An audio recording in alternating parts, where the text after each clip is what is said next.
What is going on, bear fishing? Hey guys, Mike here from Binya Outdoors.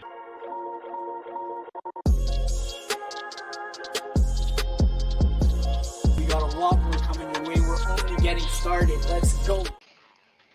Hey guys, Mike here from Binya Outdoors. We have bear fishing. We are back live again. I know we took a week off on you, but we're here to talk spring fishing. It's time to get out on the water. Well, if you're crazy like me and decide to go fishing in stupid cold weather, but for those of you who are getting prepared to go on the water, we wanted to talk to you guys about the baits that we use, the techniques, the kind of areas that we're going to target, and we're going to kind of do more talking fishing for a change instead of just doing promotional stuff. So I'm gonna kick it over to Bear Fishing, have him explain his first Yep. bait, and then we'll go back and forth for a little bit.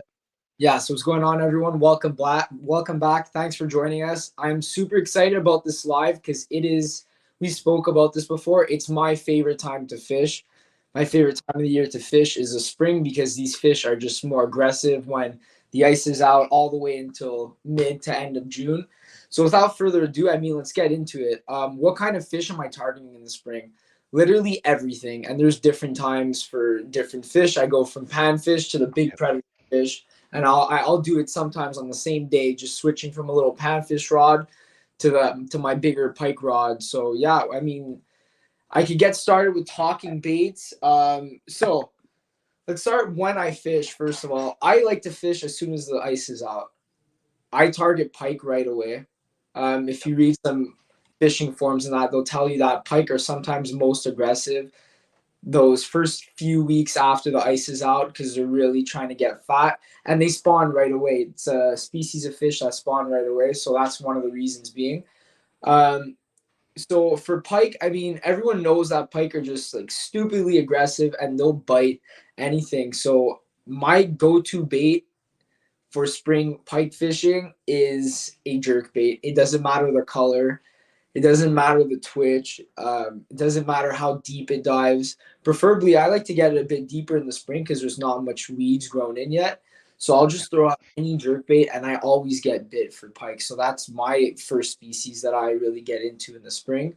Mike, maybe we could go back and forth if you'd like to name the species Sure. you love to fish for. So jerk baits are an elusive bait for me, and that's something that this year I'm gonna get into jerk bait fishing. Ironically, just touching on the jerk bait thing, I actually caught lake trout last weekend trolling jerk baits. So just so you know, you don't even have to jerk and do that motion. You can actually sometimes chuck and wind a jerk bait, and it has that tight wobble, and it will draw fish in. My actual bait that I is a go-to bait early in the season is an old school bait. It is the MEPS spinner, inline spinner, rooster tail. There's 100 different brands that make these things.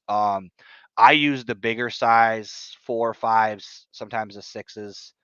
And I actually discovered this last year. They make an extra deep one that actually has a weight in it that makes it go even deeper. And like Bear Fishing was saying, sometimes the fish are a little bit deeper. They're not going to be right up to the surface just yet because that water on the surface is kind of turbulent. It doesn't stay the same temperature all the time, whereas just below it does. But yeah, I actually use an inline spinner a lot in the beginning of the year for pike. And I kind of have the same mentality. This time of year, to be honest, like I was out fishing this weekend, 37.6 was my water temp. Bass they will bite. I won't say that you won't catch bass in that temperature, but it's going to be work. You're going to have to bust your butt to get those fish to eat, and you just happen to hit the right time because bass do go a few days sometimes between eating when it's that cold. Pike, on the other hand, watch any ice fishing video on YouTube. What are they pulling through the ice? Yeah. Pike. They eat all year long. They really don't shut down as much. So that's actually my goal this coming weekend is I'm going to take a jerkbait and an inline spinner and go to a local creek and try to target pike, but I'll catch lake trout. Kind of this year it's just about getting fish in the boat, getting that honestly shaking off the rust and just having fun and catching fish. Yeah, for sure. Yeah, it's a great point that you made that. Definitely. That's why I went straight to pike because it's the first fish I go out for and Yep. target. because these fish even prefer cooler water from what Yep. I know, the way they behave. So yeah, that's a great point. All right, so we have pike, and then I go straight to panfish. I love catching jumbo perch here near Montreal in the spring. I'm not sure if Yep. you do that really in Vermont where you are. If you target panfish, I know you can for sure. But I mean, I don't. I do and I don't. So in April, so this year it's a little different. So I do that multi-species tournament. Perch, crappie, bluegill are part of the species in that tournament. I never used to target those, but because I do those tournaments, I do now because I need to get one of each category. So yeah, yeah, and honestly, perch are a bycatch. Like you kind of, to be honest, you catch perch on everything. Like the freaking perch will eat. I've seen perch hit a jerk bait. Like they'll hit a bait that's bigger than them for no reason. So targeting pike sometimes and they'll hit my bait. But yeah, yep, no, I specifically go out there looking for the jumbos because where I am, you can catch like a good 12, 13-inch perch, yep, like 2-inch plastic paddle tail. So I mean, yep. pretty awesome. So pike, perch, yeah, perch. I'll just go for the paddle tail. They'll bite even a 4-inch paddle tail. Yep. Then I mean the bass starts. But before we start with that, do you want to say any other species that you'll target first thing out in the spring, or you just go straight for the bass? So I'm always kind of targeting bass. What I do, so spring fishing for me is shaking off the rust. And I'm in a kayak, so it's a little different. I'm not on the bank. I'm not walking. I'm not in a big boat either usually, but because honestly, being in a boat when it's that early isn't as good either. But what I actually do isn't as much targeting a specific fish, but I also practice. So, like I said at the beginning, I suck at jerk baits. I've never caught a fish on a jerk bait. Now, that is a cold water bait. So, what I will do is I'll start out my trip targeting bass. That's what I want to do. And I'll use a chatter bait, I'll use a square bill, I'll use all the traditional cold water baits. And then if I feel like the bass are just not having it, then I'll switch gears. And depending on where I am, like for example, last weekend we were fishing. I tried a chatterbait, I tried a square bill, I tried a lipless, I ran a Ned rig. I went through the gauntlet, fished for 4 hours, didn't catch a damn thing, and did just switch gears and went to lake trout. So it's not really necessarily a specific species I target as much as where I am, what the alternate species might be. I try to catch fish because honestly, at the end of the day, it's just about getting fish in the kayak for me. So I there are some guys that I know that are like, I'm only a bass fisherman and I only catch smallmouth. Honestly, I love catching white perch, crappie. It Yeah, doesn't rock bass. I don't really care. I want to catch big bass, but if I can catch 15 crappie, that's just as fun to me as catching one bass all day. So I would rather target what's going to bite. right, exactly. And especially in the spring, when you go out there, you do have a lot more chances than like end of summer if you're using a Yep. specific lure to catch multi-species because Yep. all species of fish are really trying to bulk up for the hotter days Yep. ahead, warmer days ahead. So Exactly. I'll just show you guys right here. This is a Strike King KVD little swim bait here. The Rage Swimmer, sorry. Here, there it is. Bluegill pattern here on a not even painted jig head. And I mean, I've thrown this before and caught huge perch, but I also jig for pike and bass with this Yep. little thing in the beginning of spring. So like the same compact profile will catch you small panfish, but also big predator fish as well.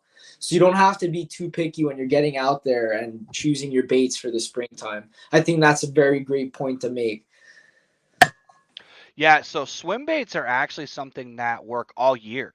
So don't think that it's just a spring bait, but it is a very effective early season bait because of the profile of it. So what you have to understand about biology of fish is that they're not like bears where they go into hibernation, but they do have an extremely slow metabolism. So fish are cold-blooded, so they adapt to the water temperature. So the water temperature determines their metabolism. So when it's cold, they're going to be eating smaller size items because they don't need to eat as much and they're not as hungry. So those small swim baits, that's a perfect bait because it's a small, non-threatening. it honestly, a lot of times now, I don't know how you fish them, but a lot of times you just slow roll them in the cold weather. You don't necessarily burn them back to the boat. No, You're just kind of slow rolling them, just making them just kind of work slowly. Especially this time of year, fish are lazy and they don't want to do any more work than they have to. So if you roll something like that that looks natural by their face, they're gonna hit it. absolutely. Yeah, so that's a good point. So the two ways that I fish them is the slow roll, and I'll just jig it slowly up and Yep. down, and I'll make it touch the bottom. I'll make this Yep. bait touch the bottom and just sit there, and then kind of jig it. And it's usually when I make it sit, and then as soon as I jig it, when these fish are gonna eat it, because they kind of think it's trying to swim away. As well, here I'll show you this. This is my favorite jerk bait, the X Wrap, and in Yep. this, I mean, people catch barracuda, tarpon on this bait. If you watch Fishaholics, he uses this exact color in the Florida Keys, and I catch pike and bass here in Montreal. But a good point, like you're saying, how they're not really aggressive and they're not like willing to chase that much. So in the beginning of the spring, I'll make this thing really pause in the water. Like I'll give it like a 2-3 second pause, and then after that pause, when I jerk it, is usually when these fish will Yep. bite. So yeah, just have trust in the pause and switch up the tempo when you are fishing a jerk bait. And a lot of times, do you find you downsize?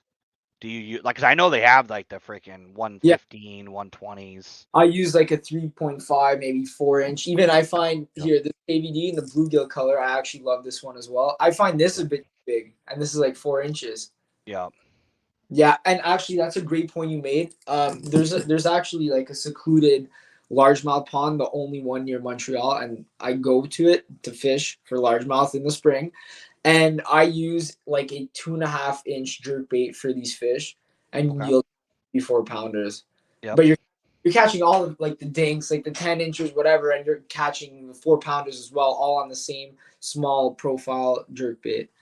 Yeah, Yeah. So I find that downsize. It's actually funny because I downsize a lot, even in the middle of the summer when the bite gets tough. Sometimes I'll downsize. Like I'll fish a 3-inch worm too. Like I'll go from the 5-inch to the 3-inch, or I've even gone with like some of the smaller crankbaits, like the real little, like 1.25 inch ones sometimes.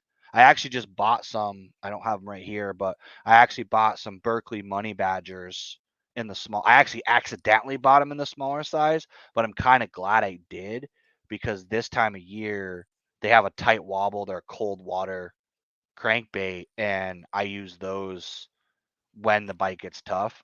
So it's the thing about this time of year, to be honest, it's probably too early to start fishing in the Northeast. yeah, But at the same time, a lot of us are trying to get out there just because we're cabin fever and can't sit here anymore. But at the same time, like what I like to do, like I said, is practice technique. So stuff that I don't feel super confident in that technique. I think it's a mental thing for me, but it's like in my mind, if I were to catch one fish in like an 8-hour trip, I'm going to be ecstatic because I'm expecting not to catch fish with the water temp so low. So at the same time, if I spend 45 minutes learning how to work a new bait and I figure out the cadence or I figure out a different way to fish a bait, to me, that's still a successful outing because I wasn't expecting to catch fish anyways. And if I happen, like I literally happen to luck into those lake trout by yeah. accident. So You're lucky you have Champlain here because us Montrealers, like, yeah, nothing's open. can't- Yeah. no, we got no bodies of water that are open like that. I went by my favorite lake today. I do drive-bys. Like this time of year, it's like once a week. I'm like, drive by and look out the window and I'm like, it's still frozen. And then Yeah, I go so- home, but I know. It's like the time of year that never ends. it's awful. All right, so I mean, those are my three favorite baits. The other one, I can't even get the crankbait here. I hooked it to the table.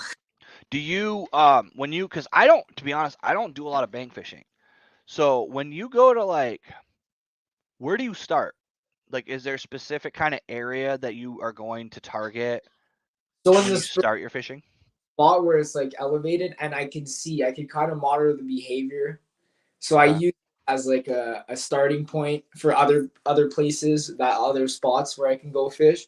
So like if I see that not the weeds haven't grown yet, but the perch have moved in shallow and they're starting to school up and they're starting to feed slowly in these shallow areas, I'll start moving to other spots and I'll basically start fishing like not at the drop offs, right before the drop offs where these fish are holding before those weeds grow right near the drop offs. So that's what I find. These perch will come in when it's time in the spring and they'll start feeding and kind of like hanging around the spot where the big weeds grow before there's a drop off. So the pike are going to come in super shallow and hit those fish. So that's kind of how I go about it. When that happens, I start going to other places and I test out other places. And usually with a jerk bait or slow rolling a swim bait, I'll get them to bite. So that's that's the starting point. The other bait that I forgot to mention too, which is probably really dumb of me not to mention, but my absolute probably, and I discovered this really within the last year of fishing, is the lipless. And it's because you can yo-yo it. There's a lot of ways to fish it, but it's a really good cold water bait because it's just a side to side wobble. It's not real wide shaking action, and it tends to draw good bites. And I tend to do. It's funny because I do the opposite in the sense of usually when I am starting out, I end up going deep because with a kayak, you're out in the middle. You can get out to the middle. And a lot of times those bass will suspend like at the halfway point because the water is more stable. So I try to like yo-yo a lipless or drop a Ned rig down. Sometimes I'll throw like a light jig, like a lighter weight jig to try to get them catch those suspended fish. And it's funny the different schools of thought because you're gonna have to change your school of thought with the kayak, but you're kind of waiting for the spawning fish to come shallow because you're on the bank and you can only get the bait out there so far. So you have to pick the right Right. cove for them to come into. Yeah, like you can get the bass before the stage where I'm looking like for those Yep. perch to and I know these bass are coming in to feed. Yep.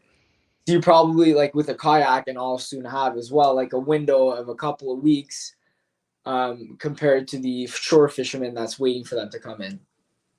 And that's actually honestly a key thing that I'd like to springtime fishing, something to pay attention to. So the water tends to be a little bit, it'll be muddy if there's a lot of inlets and like water rushing in, but it also tends to be cleaner because you don't have a lot of it tends to be cleaner water because a lot of that mud and stuff hasn't been kicked up and you don't have as much vegetation because a lot of that's died off.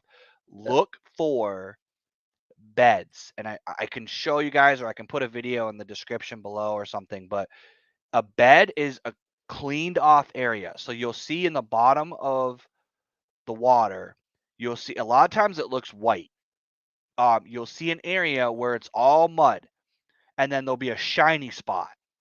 The reason why you want to find those and look for those is because keep that in your brain because even if the fish aren't on that, it might be a bed from last year. Or if you see them throughout the year, make a mental note of where those are because the way bass work is they're coming to that bed from the deeper water. But when they come in, they're going to be in the vicinity, but deeper than that bed. So you're actually going to be able to track where those fish are and where those fish are going to go after if you know where their destination is. Because typically bass will all come into a certain area. It may not be the same bass every year, but if you find a big clump of little glowing looking spots, that's where the bass beds are. And for your multi-species fishermen, what you don't realize is that after the bass spawn, the bluegill come in and they use the bass beds to spawn in. And then the perch come in and they use the bluegill spawn. So all of these species just let the bass do the hard work and then they come in and they capitalize on the nice clean area that the bass cleaned out. So those shiny areas, those are actually significant and pay attention to them because you'll be able to help yourself locate fish. Even if you miss the spawn, if you're fishing late and maybe you didn't start fishing until after the spawn, you'll know for next year where they are and where they're probably heading to because they're going to head back out after they spawn. Yep. And as you become more experienced, like I already in my head, I have like 12 spots. Yep. I know spawn near here. So it's like they're going to gravitate towards those spots come early June. Anytime I'm in clear water, I'm looking at the bottom and I make a mental note. Like I have 3 or 4 spots that I found in the last 2 years where I had no idea that that's where they went. I always knew they had to spawn somewhere, but I found in a couple of the places that I fish, it actually makes sense, and it's actually really stupid because I never realized it, and I used to always catch fish in this one area. Well, guess what was on the bank? So I was probably 50 yards in, Yeah. deeper. That's where I always catch fish with my inline spinners, with my baits out deep. Mhm. Well, in the summertime, I happen to roll through there and there's bass bed, bass bed, bass bed. I'm like, oh, I was basically sight fishing for bass, but I just couldn't see them because I was fishing the deeper side of the beds. So once you know that, then you can start to put it together, and then next year you can actually backtrack it. So earlier, before they're spawning, they're out deeper.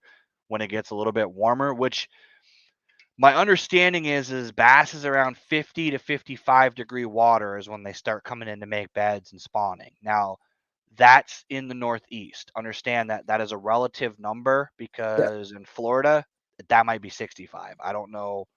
It's different in the South and where there's warmer climates, but around here, it's about anywhere from 50 to, sometimes a little bit earlier, but depends on how Yeah. bad of a winter we had. It was for northeastern fishing, really. Yeah. All right. But So, yeah, what was the other thing I was gonna ask you? all right. I actually have a question for you. So, if Sure. you're fishing, like if you're fishing somewhere like Lake Champlain in the spring, Yep. where are you looking for these beds? What is there a certain type of structure that they're gonna build these beds over? It's just flat sand that they'll kind of gravitate towards to make their bed. Like, Mostly what I have found is combination, honestly. But what I find is it's actually a combination of deep water and steep like banks. So what happens is they want to be in that deeper water because of the stable temperature. So that's where they like to live when it's cold. Then they come up to spawn. So if you can find 8 foot and under of water that then has a ledge that goes down to 20, 30, 40 feet on the other side, the bottom composition doesn't necessarily matter as much as is there deep water access and is there bait or an area where bait would be? Because ultimately, what these bass are doing is they're coming into an area. They basically migrate from wherever they're wintering and they kind of hover around. They're not quite ready to spawn, but they group up and they hang out and they suspend. And the females actually wait for the males to go in and make a bed. And then the males go in with their tail and they basically work an area till they get to hard rock. So if you have an area that's already got a flat rocky area, like the Great Lakes are a perfect example. Like the Great Lakes, there's like flat sand flats forever. That's where they're going to spawn. If it's a shallow sand flat, that's where we're going to be. In Vermont, we don't have a lot of flats. If you yeah, fish any bodies of water in Vermont, most of our bodies of water are bowls. It's shallow on the edges, deep in the middle. There's not a lot of long flats. It's constant depth changes. So you're looking for like I will go to like mouth of bays and I work the outer edges of the mouth. So like if you have a bay, so imagine like this is the bay. I'm looking over here and mhm. over here on the edge on the lip where it meets the main part of the lake. So the 2 points on either end of a bay because And they've got deep water access, they've got bait that's in that bay that they can eat and they can make their beds in that shallow. these beds need like these eggs need sunlight, right? So, I mean, Yep. what depth are you looking for when targeting them over beds? Let's say. 5 Because feet and under I was gonna say, yeah, usually. they're not making their beds in like 10 feet of water. They can. Yeah, There is studies that have been done that they can, but what the my understanding of bass biology, and this is mostly YouTube research and watching videos of biologists, but is that the females will actually go up shallow too and lay in the sun to warm their bodies Okay. to help with their egg production. So they may not even be laying their eggs necessarily that shallow, but they will come up shallow. In the springtime, you will see bass the shallowest that you'll ever see bass. You will see bass with their freaking fins sticking out of the water, laying in the mud on the shore. I've caught bass in 2 inches of water. Yep. Like you'll see that, and that's because a lot of times the females actually go up and sun themselves to get their body temp up, to get their metabolism up, to help them produce their eggs Okay. and release them. So they have to prepare their eggs. The bass, you got to remember, there's a combination of they don't want to be too shallow because instinctually they want to keep their species going, and if they make their beds too shallow, birds are going to eat their eggs.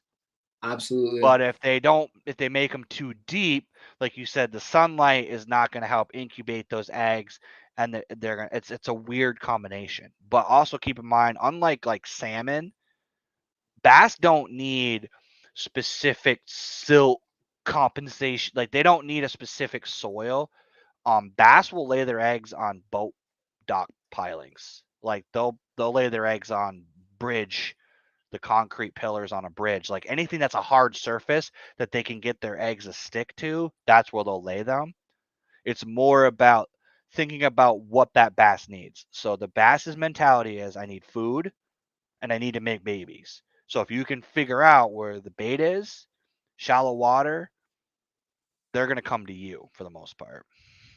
Absolutely. Yeah. So that's gonna be like stage one of targeting bass for me, probably down in Vermont. Yep. I know, like you were saying, with the vertical jigging and that, catching the suspended ones. I don't know if I'll get out in time for that. So that's Yep. why I'm really kind of focusing on like the bedding fish. Yep. Because I've also never really caught bedding largemouth. It's always been smallmouth. Like you It's can't walk opposite for me. around and see a largemouth bed. Oh yeah, Like, you can. Yeah. yeah, that's why I've never seen it. So it's gonna be So what's funny about largemouth is that they're smallmouth are more aggressive. At the end of the day, you're gonna catch.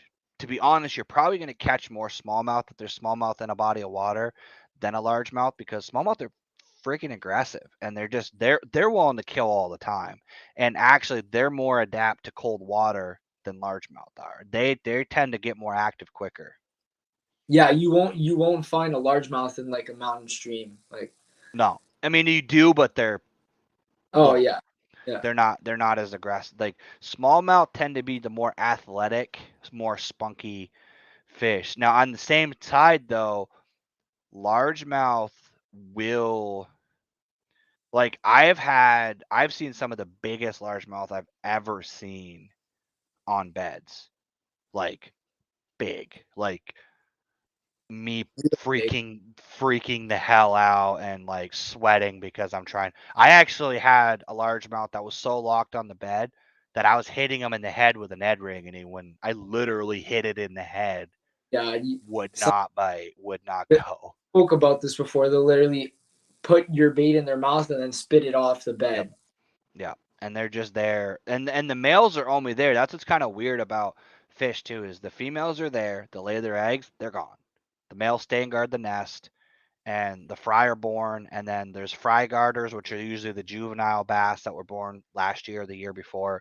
They kind of hover around to help the fry basically make it to, little size, and then they're gone, and then they're on their own. But the females are the bigger ones, and that's one thing that people don't realize is that unlike a lot of other species of animals, female bass are significantly bigger than the males by as a general rule. So if you I've, catch a big bass on a bed, keep in mind that that might not be, it may be the female, but it might also be the male, and there might be an even bigger female in there. for sure. It's also awesome to see like how focused they are Yep. because they're like they literally, like you could be standing from a shore fisherman perspective. Like you'll walk around and because of the sun and back you, like your shadow will go over them, and they're two bass getting ready to spawn and they won't move. Like they don't get Yep. scared. They also can get scared from birds that are going to try to eat them from above too, right? Yep. So it's like they're really standing their ground and they're focused and they're there for one objective and they have to get it done. So it's really It's really cool observing them during the spawn. It yeah. really is, because you don't get to see that behavior when they go out deep, because you can't see that far into the water. But you'll literally see, like in the spawn, you'll see bass like sentry mode, like going back and forth across their bed. Like you'll see the conflict between bluegill and bass. You don't realize how much they're mortal enemies until the spawn. You will literally see a bluegill over here, and this bass is right here, and that bluegill moves, bass goes and smacks him, goes back, and it's all day. They're just constantly And battling it out. after seeing them eat up the bass eggs, you don't care if they swallow a couple bluegill here and there. Yeah. No, you don't feel bad for them. And that's actually a good bait too if you're fishing beds, is those bluegill, the Berkeley Gilly in the Yeah. 90 size, the bluegill color. You drop that on a bed and you got to be ready to set the hook, because again, they're just going to mouth it and try to spit it out. But it's a bluegill imitator, and bluegill eat bass eggs.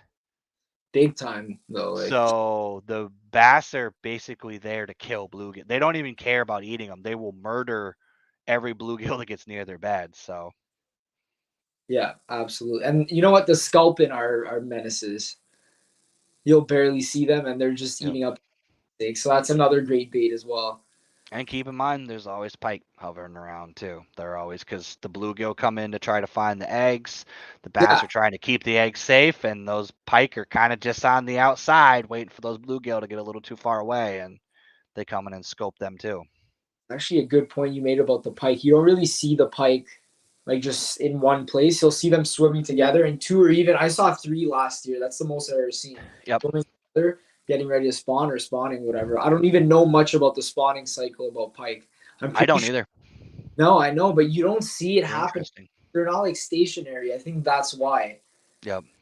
Like they just keep on the move type of thing. And What's once funny about pike is they're an ambush predator like a bass, but like they lay in the mud and then they kind of wait. I've seen pike that I thought were just like dead, like a couple days dead in under the mud in lace, and then I'll poke my rod in to see like is that actually a fish, and it'll dart away. Yep. But literally submerged in the mud and just waiting to ambush his prey. Oh, I've had them scare the crap out of me, dude. I've gone up on I was fishing what I thought was a log, and then the log swims away, like because they bury themselves in the mud so deep that you can't see their face. They're almost like gators. That's why it's pretty awesome. Yeah, no, Right. it's funny how that whole cycle works. Like it's kind of funny how nature works, because they all kind of like spawn in a row, and then by the time the bass get big, the fry for the bluegill are big, and then they're all there to eat each other, basically, to kind of circle of life it all out. But yeah. when do you start? Just out of curiosity, because you're a bank angler, do you like fish by temperature, or do you not? Like, do you have a fish finder and just like dip it in the water, or do you just kind of guess and go by that? As soon as the ice is out where I'm at, it depends where though, because like some places have little flowing water that brings it in. So generally that will be melted first, right? But I'll start even targeting walleye in those places. I'll just start with a little swim bait like I showed you, going super slow. I jig it. I don't slow roll when it's like first outing. I'll jig it.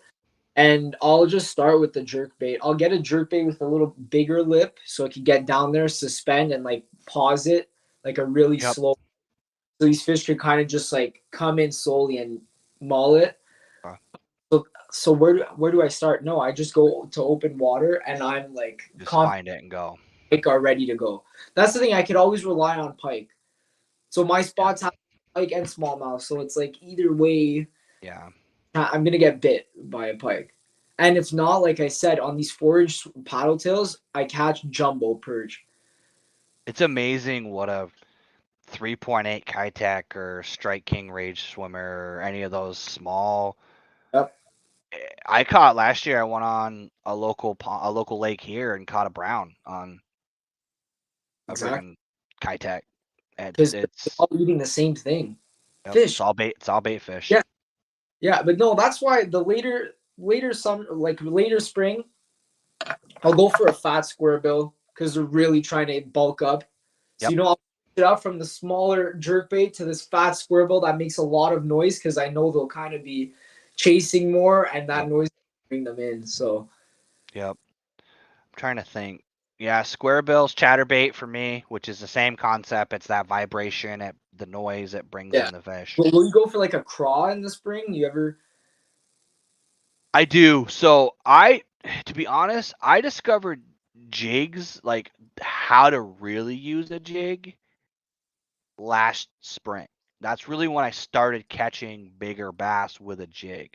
And part of the theory with that is my understanding is that when the water starts to warm up, the crawfish start to come off the bottom too, and the bass need to load up on protein and nutrients to start getting ready to spawn. So they start eating craws because that's one of the first food sources. Because to be honest, the bait fish haven't been born yet. The stuff that they're going to eat in the summertime isn't Right. around yet. So but I don't use the big jigs. A lot of the times I'll use like the small bucktail jigs with like the Zoom. They're not Zoom. Yum Dinger has that like they kind of like it's like a craw, but it's like a smaller So, version of it. yeah, for I sure. don't remember what it's called, but they have that one. I bite it down even from the size, so it's basically just the feet Yeah. or just barely outside of the fur, but like a black and a white bucktail jig. It's kind of smaller size. You can use Kitech actually makes a mini. It's like a football headed jig, but it's only like it's almost the size of a Ned rig, but it's got like a jig skirt. So it's Okay. fairly small. It's a micro jig is what they call it. Yeah. And that's what's nice about those is for those of you who are just starting or bank anglers, you can throw this on a spinning rod. You don't have to have a bait caster to throw this kind of stuff. You can throw it on a spinning rod because it's only an 1/8 ounce weight. It's not a heavy weight. And the trailer, you can buy a pack of chunk. You can buy a small yum craw. I forget again. I think there's Yeah. like Christy craw or something like that. I think is what they call it. But I always use my spinning rod when I use those small compact jigs. That's why yep, for fun I was thinking I'm gonna go jerk bait, swim bait, square bill, and a little craw. yep, Because like I was super shocked when I opened up one of these perch and there was a craw staring at me through the stomach lining. yep, That's TMI, but I was like, wow, these yep, craws like they're just out there all winter long under the ice, thriving. I had no clue how any of yep, that. And I was like, okay, well then this is something they'll bite all year round, especially on the absolutely, rocky bottoms when the weeds haven't grown in yet. yep. Drag a small craw. I feel like that's money too. So and also on the windy days, a little trick that I do, whether it's summer, fall, jig is all year. Jig is not a cold water bait. It's not a spring bait. It is a tie a freaking jig on a rod and have it all year. But what's cool is on the windier days, what you can literally do in a kayak is cast a jig out and just hold your rod up and let the current take you. And that jig will drag along the bottom and it will tick off everything and makes a lot of noise. And it honestly looks like a craw rooting around. Yeah. So you don't even have to work that bait necessarily if it's windy. I will do this a lot in my kayak is I will go into the wind and then I'll cast into the wind. I'll let that fall. And then I just hold my rod basically horizontal, put my finger on the line so I can feel if it's bottom or a bite, because that's the only thing about it is you have to learn how to tell the difference between, oh, that's a rock, oh, that's a tree, oh, that's a fish. But then you just let the current drag you. And what you'll notice is you'll feel tick, tick, nothing. And it's weight, like you'll pick up and you're like, oh, wait, there's no weight here. That means it's in his mouth. And then you swing on him. Okay, that's a good point too. Yeah, because I do want to use more jigs this year. I haven't used the jig to its full potential. I have different types of jigs, like you've been talking about, Yep. and haven't really landed many fish on jigs at all. So football headed jigs are really good if you have a lot of rock Right. because the wider head doesn't get stuck. Mm-hmm.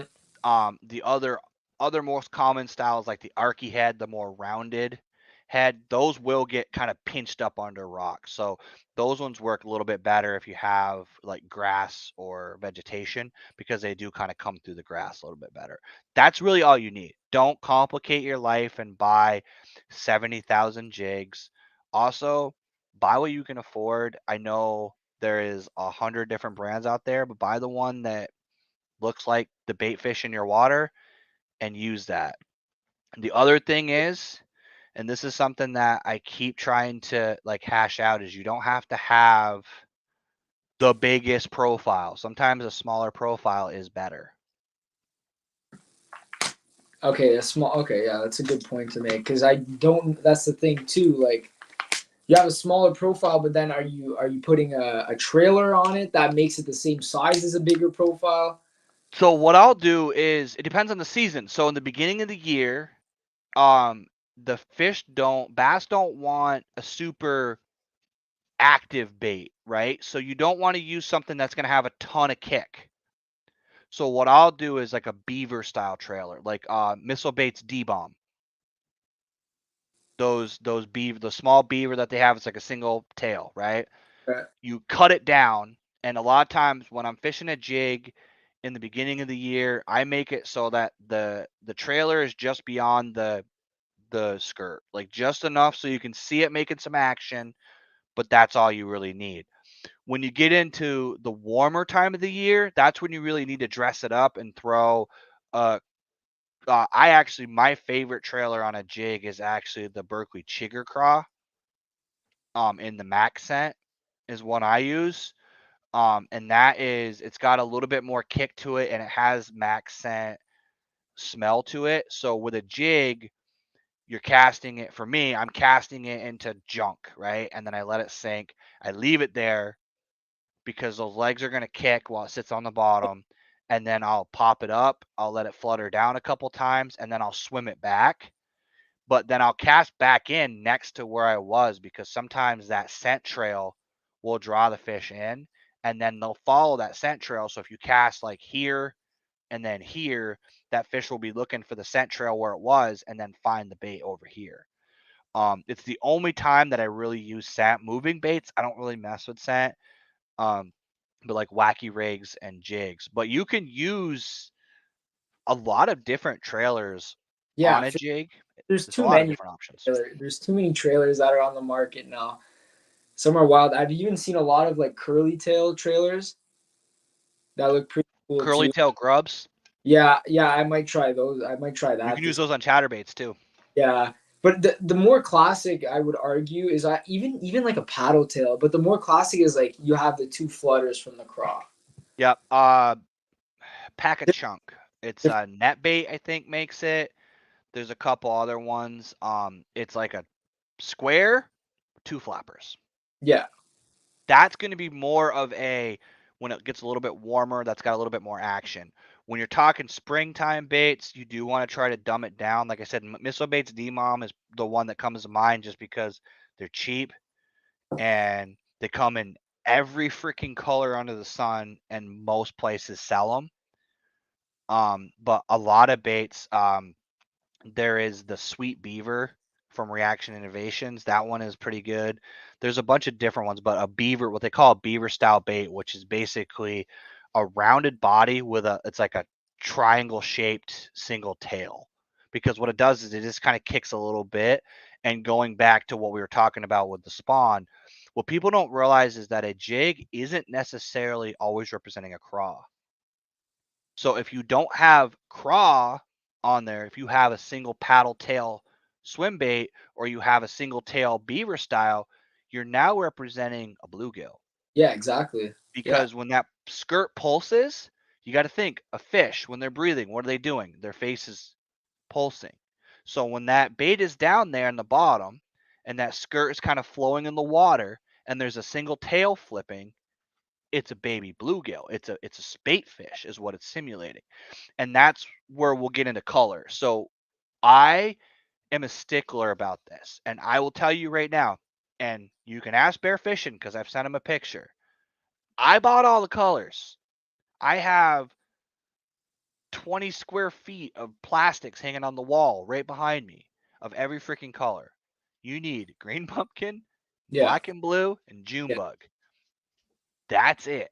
If you Yeah. want to get more fancy later on, once you get more experience, do that. But especially this time of year, the other color that I will recommend at the beginning of the year if you've got extremely muddy water is white because of the contrast. The white will stand out in muddy water and solid black as well, but you don't need to have 75 colors. Buy simple colors and the baits that we're talking about. And like you said, jerk baits. Do you have like a go-to jerk bait color?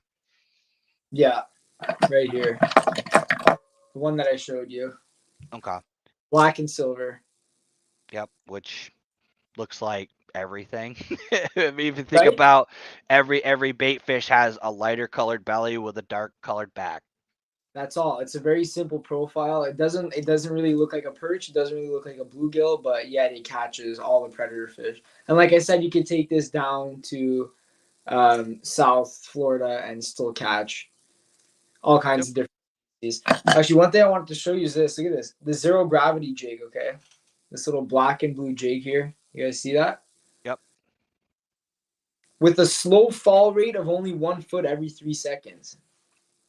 What do Yep. you think? Like, I prefer slow fall on everything. what's up? I prefer slow fall on everything. And it's weird because I'm the most impatient ADD fueled disaster of a person in general. But I make my own plastic baits. I make my own plastic worms, and I actually put less salt than I'm supposed to so that they'll sink slower. That's actually one of the reasons why I don't personally fish the Yamamoto Senko. I like Okay. the Yumdinger better because the Yumdinger falls slower. For me, with a jig especially, it is 99% of the time you're going to catch that fish on the fall. Kind of like the jerk baits on the pause. The jig is going to be fluttering and then it's going to stop. And one thing I recommend if you're fishing a jig and if you're getting used to it is the first time you cast a jig, count 1, 2, 3, 4. When you see that line kind of blow out, you'll see when it hits the bottom, you'll be able to tell the line's kind of feeding away from you and then it Yeah. stops and kind of kicks back. So say that was 10, right? Keep that in your head. Cast again. 1, 2. If you get to 7 and it stops, swing because that fish hit that on the fall. It didn't hit bottom. You don't necessarily need to, jack their face off, but reel down because when you reel down, you'll feel, oh, wait, this is way more than the half ounce that my jig is. There's a lot more resistance here. The other Right. thing you can look for, another cheat code, is if you're not familiar with fishing these kind of baits, is you can actually use, and I did it last year, I'm getting away from it, but you can use high vis line. So you can use a colored braid and tie a leader on your jig so that you can see your line take off. Because sometimes what you'll see, like with a wacky rig, and I'll use a wacky rig in the spring too, when you cast it, you'll see your lines kind of going in, but then your line will suddenly start going like that. That's Yeah. because the fish scooped it up and swam away with it while it was falling. And Riley, I do want to get to your question. So lime green, the reason why I use that is in extremely low visibility situations. So if I'm fishing muddy water where I stick my hand under the water and I can't see my hand anymore, I'm going to use like chartreuse green, like the background on this, live stream, a lime green, and honestly, perch. If you're from the Northeast, yellow perch, it's a green profile, so you're kind of matching the hatch with those lime green. A lot of jerk baits will actually have a lime green belly, and it's just because when it's twitching, and those bass usually feed up on a jerk bait, they see that green attractant. So lime green is definitely a color, but I don't tend to use as many bright colors, honestly. I try to use more muted colors. I don't know, maybe it's just me. No, you just don't have to be fancy with it at all. Like they're No. feeding on swim baits. I mean, a little small profile like bait fish, so you don't have to go crazy with the colors, guys. No. Please don't, as a matter of fact, because if you start getting too crazy, that's what's going to turn the fish off. To be honest, this industry, you have to remember one thing. And to be honest, again, I say this almost every live stream. I'm probably ruining any chances I ever have of getting a sponsor, but you have to remember one thing about the fishing industry. Berkeley, Rapala, Egabass, they're not making baits so that you can catch fish and they lose money. They're making baits so that they can make a profit, so they can earn money. Their bottom line is about making money. So they're going to make baits. And I'm not saying that the crazy colored baits don't work, because I have caught fish on the weirdest freaking colored baits you've ever seen in your life. But as a general rule, if you're fishing on a budget, stick to what is in your body of water. So if you're in the Northeast, if you're following us and you're up here, and I don't know, to be honest, the demographics of where all of our viewers are, but if you're in the northern half of the country, especially the Northeast, we have perch, we have bluegill. If you're fishing Champlain, you have alewives. I don't know what they have in Canada. I'm sure they got pretty much the same kind of deal. But as a general rule, if it looks like one of those, buy it. That's the colors you want, because that's what the fish is used to eating. That's what they're used to seeing. If you've ever seen, and if you ever see one, a bubblegum pink fish, please send me a picture. I Yeah, want to see it, because I've never seen a bubblegum pink fish. If you've ever seen, won't work. you It's know, just don't go out and buy that color. Like it doesn't mean it won't work. Just like don't go out there, especially if you're beginner. Just get the simple colors. And I think every decent fisherman would agree with us. So yeah. right? Yeah, it's the whole terminology of match to hatch is an important one when you're starting. There is specific reasons to use funky colors. There really is. There's purposes. I'll tell you right now, I just ordered baits from eBay. That logo up there has a purple back, chartreuse belly, blue head.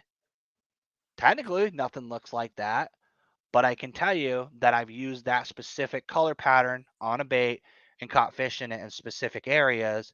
So that's why I ordered it. Does that match the hatch? No, but I also spend 16 hours a weekend, if not 24 or more, fishing. So I know specifically what bodies of water weird colors work, but I recommend buying the basic colors. And don't, if you're a bank angler especially, you don't have, and kayaks the same way, you can only fit so much in a backpack. So limit yourself down to colors and save yourself the ability to be able to change out. Maybe instead of having 7 colors across, have 2 colors across. Then you can also carry some Ned rigs, and you can also carry some jigs and some other baits instead of maximizing all that space. Because I'll tell you right now, I've gone through it. I have literally brought so many plastics. I actually went out to my kayak recently. I brought so many freaking plastics out with me to a tournament that I didn't even remember I had them, because I had so many with me. You don't need them all. No, no. I'm gonna be bringing, like I said, those couple of baits and some bags of soft plastics on my kayak, and that's it. I'm not overcomplicating it. I'm not gonna have a chance to throw 20 different baits anyways in an outing. Like you're not gonna want to, if you're switching that Yeah. many, you're doing something wrong. What If I you're do, and that's kind of brings us back to our topic, is what I do is I go to a body of water with a plan. So I'll look at the maps, I'll look at the conditions. Um, the first thing I do is check water temp, and then I will look at what's the shoreline look like, how deep is it, and then from there, like you said, you basically have a few baits that you work through, and at the end of the day, to be honest, you can pretty much get away with in the beginning of the year, and I'm talking like spring when the water's starting to warm up, not right now where there's still ice everywhere. Square bill, a Ned rig, a jerk bait, and that's an inline spinner. Like I said, I'll use sometimes, but as a general rule, that square bill crankbait would be replaced with an inline spinner. I'm not fishing both of those. So there's you can really limit yourself down, because, and like you said, I don't know if color really matters in the beginning of the year. I think they're just so ravenous when they hit that like bulk up stage before the spawn. I really don't think the color is important. I think it's just a matter of, if you put a bait with the right presentation in front of them, they're gonna eat any freaking color that you put in front of them. Exactly. So I mean, we said a lot, but that said, like I'm excited to get out there. Yep. We both have serious goals to accomplish, so I'm pumped about that. And yeah, so the first type of fish that I'm looking to get is either a walleye or a pike.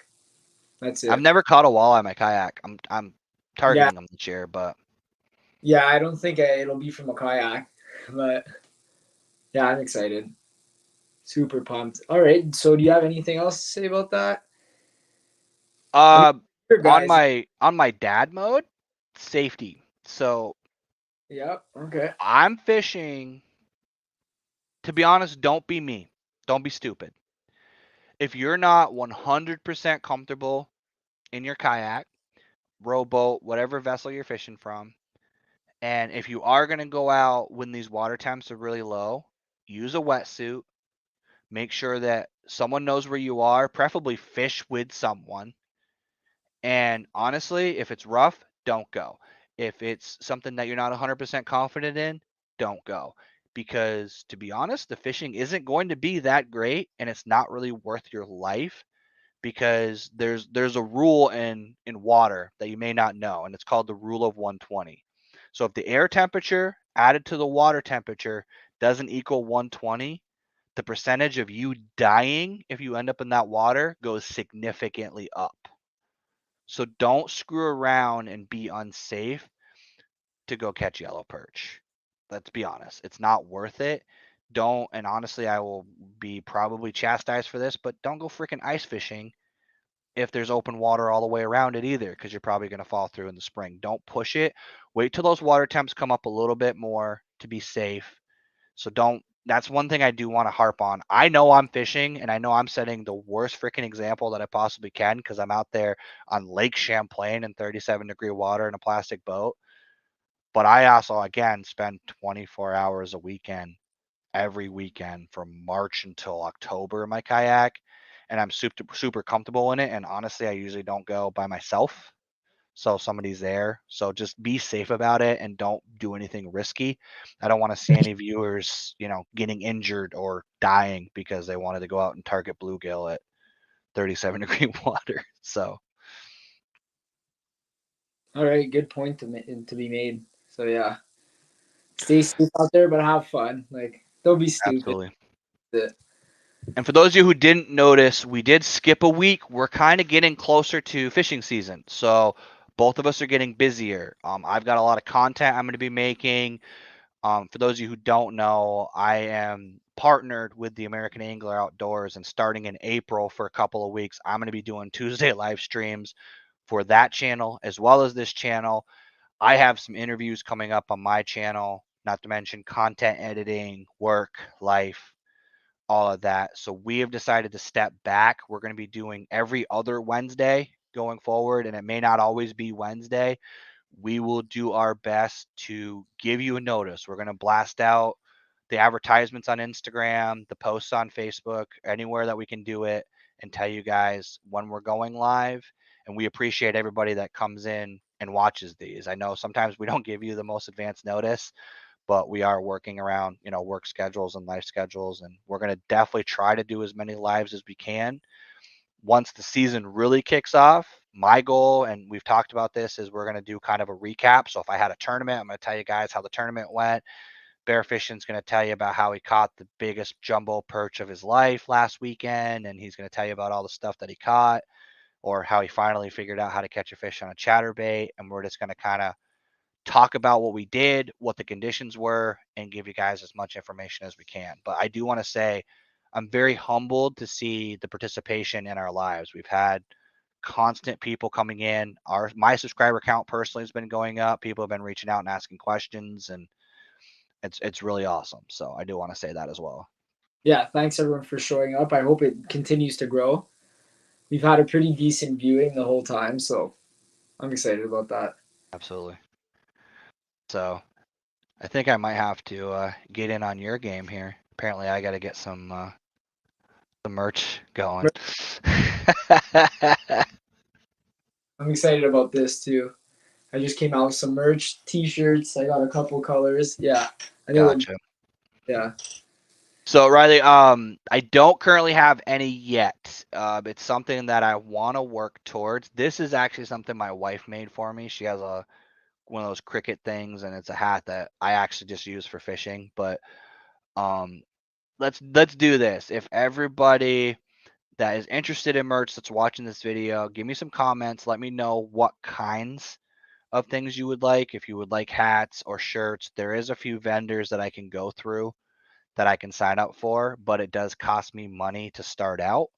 So I want to gauge interest before I go into the route of ordering some stuff and then having, 15 size small shirts that won't fit my ass that I can't do anything with. So, but yeah, definitely. And anybody who wants to talk fishing, hit me up. This guy tends to be pretty busy, but I'm always open to talk fishing. So Yeah, absolutely, guys. Hit him up. He's very knowledgeable. I mean, he's always down to talk fishing and learn more. So why not? If you love fishing the way we do, then that's an advantage. That being said, thanks for showing up, guys. Once again, we went over our time again. It's 9:02, absolutely. an hour ago. We had a good time tonight. Like you said, I'm happy with the engagement. So thanks for showing up, everyone. We'll be back in 2 weeks. 2 weeks. So if you guys saw the thing going across the bottom, I was trying to save time, so I made this nice little banner. So we are doing the giveaway that we were talking about in the goals video. So what I'm gonna do, I'm gonna make an exception. Everybody who commented is entered. So everybody who talked in this chat, if you can just go hit the subscribe on both of our channels, everybody who asked a question is going to be entered into the giveaway. We're going to do a drawing in the next episode. We're just going to do a live drawing. Anybody who's watching this after the fact, if you want to comment and subscribe, I will accept those entries as well. And ultimately, we're going to be giving away those Fish Daddy swim baits. I do have a few other giveaways that are going to happen later on in the year. Yeah. So, but you got to watch the lives to be part of them. So, Yeah, I'm gonna have caps coming out too, like merge caps. So I'll be giving away a couple of those. I better get one of those. Yeah, that for sure. We'll see in like a month or so. I'll get on. Absolutely. Well, yeah, All right. guys. So we did go over our time. So I do want to again thank everybody for coming out, and I guess I will leave it to you for final words for once. All right. Well, guys, spring has sprung and we cannot wait to get out there. So thanks for joining us tonight. And the next couple of weeks, we're going to be getting our crafts ready to go for the open water. And then finally, we'll be able to express our thoughts and feelings to you guys about our past fishing trips when spring truly comes into full form. So thanks, guys, and have a good night. Absolutely. Thanks, guys. Nice.